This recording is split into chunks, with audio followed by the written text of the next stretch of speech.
पूर्वी छाया चौल में आज एक शादी का जश्न हो रहा था, लेकिन यह खुशी का दिन जल्द ही एक खौफनाक मंजर में बदलने वाला था।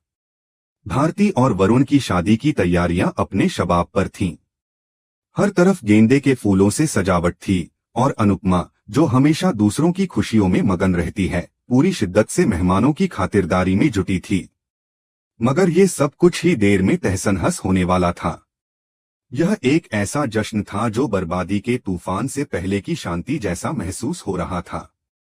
अनुपमा अपनी मुंह बोली बेटी भारती के लिए बहुत खुश थी, क्योंकि उसे लगता था कि आज उसकी बेटी का घर बसने वाला है। लेकिन अनुपमा को यह भनक भी नहीं थी कि रजनी, जो उसकी समधिन और दोस्त बनकर उसके विश्वास का फायदा उठा रही थी, असल में उसे धोखा देने वाली थी। शादी के फेरों का मुहूर्त करीब आ रहा था।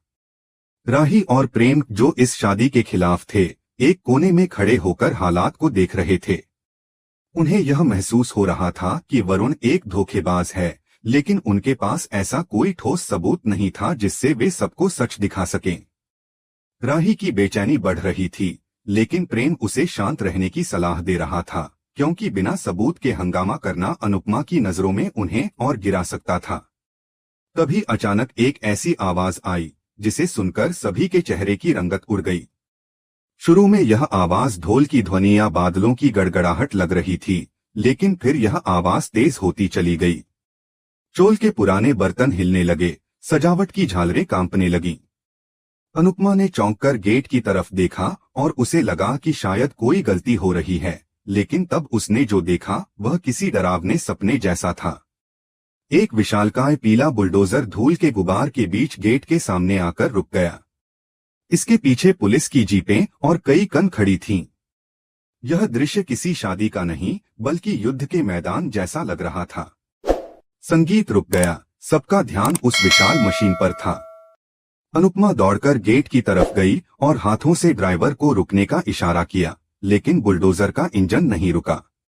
तब अनुपमा ने देखा कि रजनी, जो कुछ देर पहले मीठी बातें कर रही थी, अब एक अलग रूप में सामने आई थी।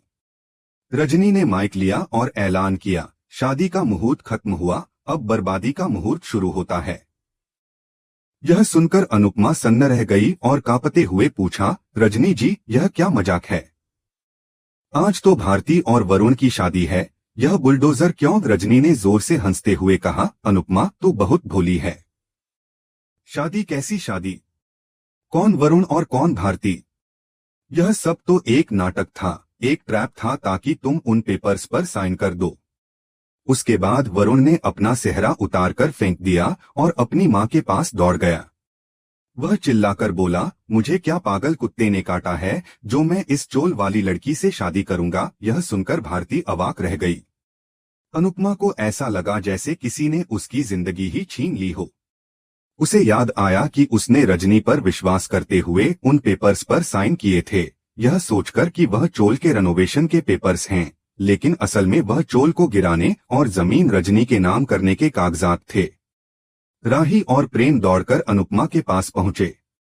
राही ने चिल्लाते हुए कहा, मैंने कहा था ना माँ, इन पर भरोसा मत करो, ये लोग चोर हैं। लेकिन अब बहुत देर हो चुकी थी। रजनी ने पुलिस को इशारा किया और इंस्पेक्टर आगे बढ़ते हुए बोला, मिज अनुपमा, यह प्रॉपर्टी अब लीगल तौर पर रजनी मैडम की है। आपके पास इसे खाली करने के लिए सिर्फ 10 मिनट हैं, उसके बाद बुलडोजर अपना काम शुरू कर देगा। चोल के लोगों में भगदड़ मच गई। औरतें रोने लगीं, बच्चे चीखने लगे, हम कहां जाएंगे? हमारा घर मत तोड़ो। लेकिन इस अराजकता के बीच अनुपमा का नया रूप सामने आया। शुरुआत में वह सदमे में थी, लेकिन जैसे ही उसने चोल वालों के आंसू देखे, उसके भीतर की मां जाग उठी। अनुपमा ने अपनी आंखों में अब सिर्फ आग देखी जो कभी वनराज के अहंकार को जला चुकी थी। वह धीरे धीरे आगे बढ़ी और बुलडोजर के विशाल पहिए के सामने खड़ी हो गई। यह दृश्य किसी युद्धभूमि जैसा था। एक तरफ हजारों आर्स पावर की लोहे की मशीन और दूसरी तरफ एक साधारण साड़ी में लिपटी हुई औरत। अनुपमा का यह रूप किसी दुर्गा से कम नहीं था। वह रजनी की आंखों में आंखें डालकर बिना माइक के इतनी बुलंद आवाज में बोली कि बुलडोजर का शोर भी फीका पड़ गया। रजनी, तुमने मेरे भरोसे का फायदा उठाया, मेरे दस्तखत ले लिए, लेकिन याद रखना ये दस्तखत सिर्फ कागज पर हैं, मेरी आत्मा पर नहीं। जब तक मेरी सांसें चल रही हैं, यह बुलडोजर इस चोल की एक ईंट को भी नहीं छू सकेगा। रजनी का चेहरा गुस्से से लाल हो गया। उसने ड्राइवर को आर्डर दिया, क्या देख रहा है, गाड़ी चला दे। ड्राइवर गियर बदलने लगा और बुलडोजर का पंजा ऊपर उठता गया, जैसे कोई भूखा जानवर शिकार की ओर बढ़ रहा हो। प्रेम और राही दौड़कर अनुपमा को खींचने आए। माँ, हटो वहां से, लेकिन अनुपमा अपनी जगह से हिलती नहीं। वह अपनी बाहें फैलाकर खड़ी हो गई, जैसे अपने बच्चों को बचाने के लिए ढाल बन गई हो। तभी अचानक ड्राइवर ने गियर बदलते हुए पंजे को नीचे गिरा दिया। धड़ाम, वह पंजा अनुपमा के बिल्कुल पास गिरा और धूल का एक बड़ा गुबार उठा। लेकिन जब धूल छटी तो अनुपमा अपनी जगह से हिली तक नहीं थी। अब वह और भी उग्र हो गई थी। वह बुलडोजर के पंजे पर चढ़ गई और रजनी की केबिन की खिड़की तक पहुंच गई। रजनी से लड़ा अनुपमा का यह रौद्र रूप अब सिर्फ एक परिवार के लिए नहीं, बल्कि गरीबों के स्वाभिमान की लड़ाई बन गया था। वो हांफती हुई नीचे उतरती है, लेकिन उसकी हेकड़ी अभी भी कम नहीं हुई है। वो अनुपमा के पास जाती है और फुसफुसाती है, आज तो तू बच गई अनुपमा, क्योंकि मीडिया देख रही है। लेकिन वो कागज, वो एनओसी तो मेरे पास है। कोर्ट में मैं तुझे घसीटूंगी। आज बुलडोजर नहीं चला तो क्या हुआ, कल कोर्ट का आर्डर लेकर आऊंगी और पुलिस ही तुझे धक्के मारकर बाहर निकालेगी। अनुपमा बुलडोजर से नीचे उतरती है। उसकी साड़ी धूल से सनी है, लेकिन उसका माथा चमक रहा है। वह रजनी के हाथ से वेडिंग गिफ्ट वाले पेपर्स छीनने की कोशिश नहीं करती। वह बहुत शांति से कहती है, कानून अंधा होता है रजनी, लेकिन जज नहीं। तू कोर्ट जाना चाहती है तो चल कोर्ट।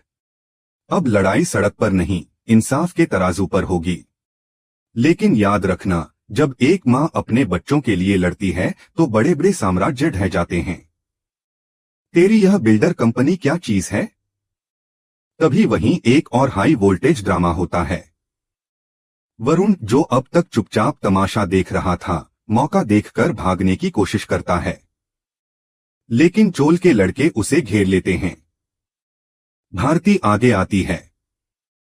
वो वरुण के पास जाती है। सबको लगता है कि शायद वह उसे थप्पड़ मारेगी या गाली देगी, लेकिन भारती अपनी उंगली से अपनी सगाई की अंगूठी निकालकर वरुण के हथेली पर रख देती है। वो कहती है, ये लो तुम्हारी अमीरियत की निशानी। मुझे लगा था तुम मेरे राजकुमार हो, लेकिन तुम तो अपनी माँ की कठपुतली निकले। जाओ, भाग जाओ यहाँ से, क्योंकि अगर तुम यहाँ रहे तो तुम्हें अपनी नजरों में गिरने के लिए भी जगह नहीं मिलेगी। वरुण शर्मिंदा होकर नजरों से ओझल हो जाता है। रजनी अपने बेटे की यह हालत और अपनी हार बर्दाश्त नहीं कर पाती।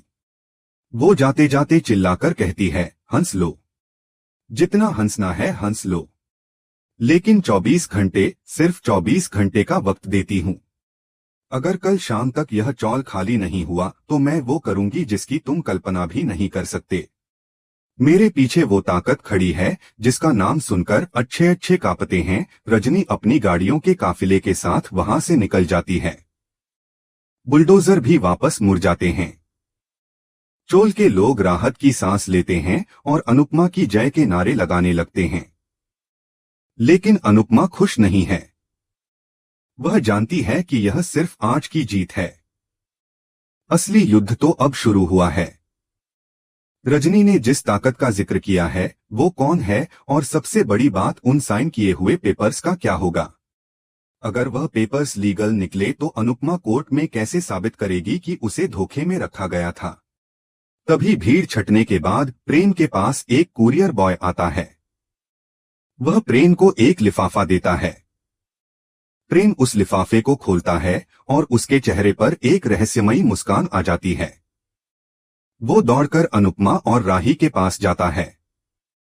प्रेम कहता है, आंटी देखिए यह क्या है। अनुपमा लिफाफा देखती है।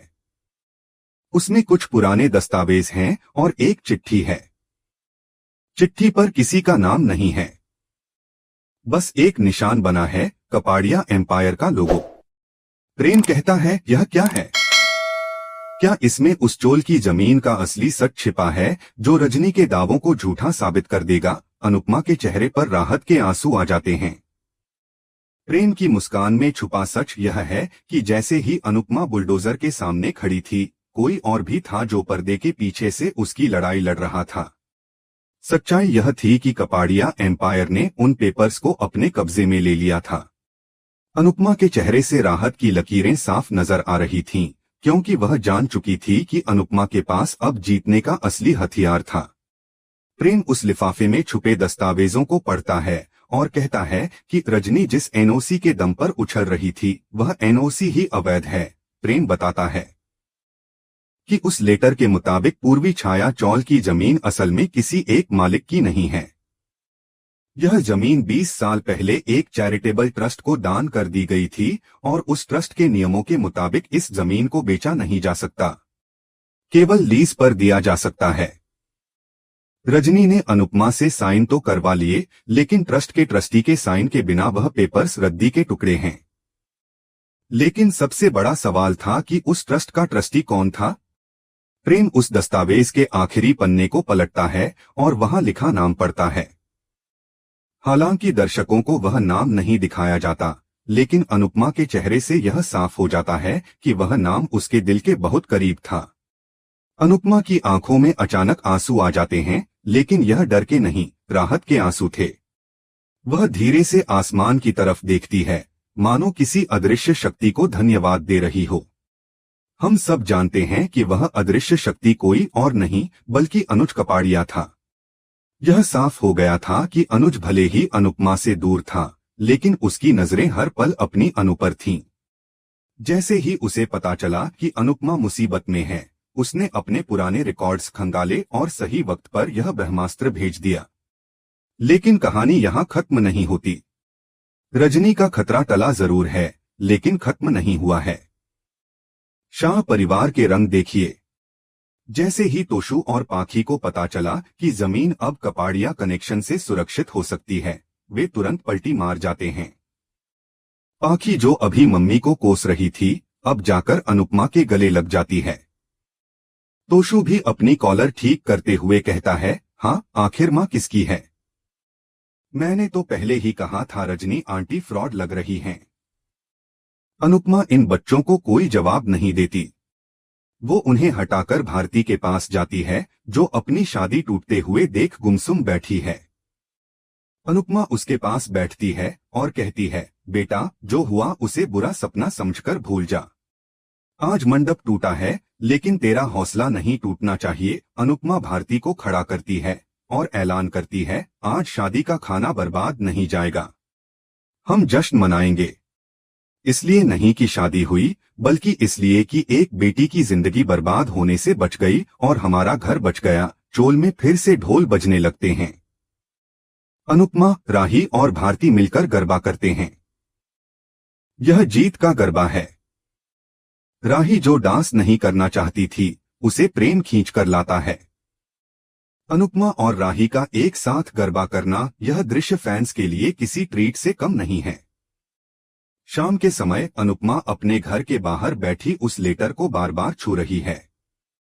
तभी राही वहां आती है। राही ने सीधे मुद्दे पर पूछा, वो लेटर अनुज कपाड़िया ने भेजा है ना? अनुपमा चौंक जाती है। वह राही से झूठ नहीं बोलना चाहती, लेकिन सच भी नहीं बोल पाती। वह बस इतना कहती है, कान्हा जी के अपने तरीके होते हैं मदद भेजने के। राही समझ जाती है। वो वहां से जाने लगती है, लेकिन फिर रुकती है और बिना मुड़े कहती है, थैंक यू माँ। यह पल अनुपमा के लिए पूरी दुनिया की दौलत से बड़ा था। राही ने उसे माफ भले ही पूरी तरह ना किया हो, लेकिन आज अनुपमा ने अपनी बेटी का विश्वास जीत लिया है। लेकिन जैसा कि टीवी सीरियल्स का नियम है, अंत भला तो सब भला कभी नहीं होता। एपिसोड का अंत एक भयानक सस्पेंस पर होता है। सीन शिफ्ट होता है और हम देखते हैं कि रजनी टॉ ऑफिस में शराब के गिलास तोड़ रही है। वहीं एक अंधेरे में बैठा आदमी उसे नजरों में घूर रहा है। रजनी उस आदमी के सामने सिर झुकाकर खड़ी है। वह आदमी कहता है,